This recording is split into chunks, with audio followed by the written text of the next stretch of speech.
আসসালামু আলাইকুম। গত মাসে আমরা একটা ভিডিও করেছিলাম করুণ ক্যান্সারে আক্রান্ত সাইদের বাড়িতে। এই ভিডিও দেখে সাড়া পেয়ে সবাই বিদেশ ও দেশে সব জায়গা থেকে কিছু টাকা সবাই দিয়ে সহযোগিতা করে এবং বিদেশ থেকে সিরিজচালা প্রবাসী কল্যাণ ফাউন্ডেশন থেকে কিছু টাকা আমাদের এই সম্মানিত বড় ভাই দিয়েছেন। আপনার কিছু বলার আছে ভাই? আসসালামু আলাইকুম।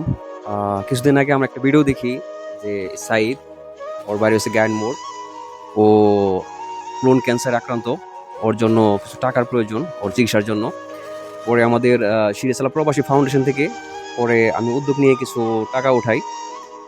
ওই টাকাগুলো আজকে ওর হাতে তুলে দিলাম। আপনারা সবার জন্য দোয়া করবেন। সবাই আমার জন্য দোয়া করবেন, আমি জানি ভালো হতে পারি, সুস্থ হতে পারি, সবার মতো জানি আমি চলতে পারি। আমার জন্য সবাই দোয়া করবেন। মানুষ এই টাকা পয়সা দিয়ে আমার হেল্প করতেছে, সবাই আমার জন্য দোয়া করবেন, জানি আমি ভালো হতে পারি।